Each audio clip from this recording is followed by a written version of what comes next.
हे उद्यापासून लाडक्या बहिणींना पैसे मिळणार आहेत. चा सन्मान निधी वितरित होणार आहे. लाडक्या बहिणींच्या आधी ई-केवायसी प्रक्रिया पूर्ण करावी. साधारणपणे या प्रक्रियेने लाभार्थ्यांना अधिक लाभ होणार आहे. म्हणजे सुरळीत त्यांना दर महिन्याला लाभ मिळण्याच्या दृष्टिकोनातून ई-केवायसी हे अतिशय महत्वपूर्ण पाऊल आहे. ई-केवायसी सुरू करायच्या आधी विभागाला ऑथरायझेशन त्याचं UDI कडून घ्यावं लागत असतं. त्याच्यामध्ये 118 बाबींची पूर्तता करावी लागते. त्याच्यामुळे साधारणपणे या प्रक्रियेला 8-9 महिने लागत असतात.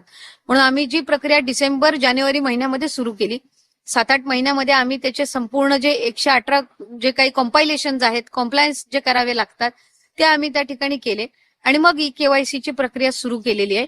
आणि याच्यानी अधिकाधिक फक्त लाडकी बहीणचा नाही, पुढे मागे दुसऱ्या कुठल्या शासनाच्या योजना असतील त्याच्यामध्ये सुद्धा ही ई-केवायसी ची प्रक्रिया ही नाही. साधारणपणे जे मंत्री संपर्क मंत्री म्हणून आहेत किंवा जिल्ह्याचे तिथले पालकमंत्री म्हणून आहेत, आता उदाहरणार्थ वाशिम जिल्हा दत्तमामा पालकमंत्री आहेत, त्यांना त्या लगतचे जे 2 जिल्हे आहेत आणखीन, तर त्यांना दौऱ्यासाठी ते दिलेले आहेत. बुलढाणा मकरंदाबा स्वतः असतील, त्याचबरोबर ते आणखीन 3 जिल्ह्यांचा दौरा मकरंदाबा स्वतः करणार आहेत. ते मदत व पुनर्वसन मंत्री पण आहेत आणि बुलढाण्याचे पालकमंत्री आणि लगतच्या जिल्ह्याचे पक्षाच्या वतीने नेमलेले संपर्क मंत्री सुद्धा आहेत.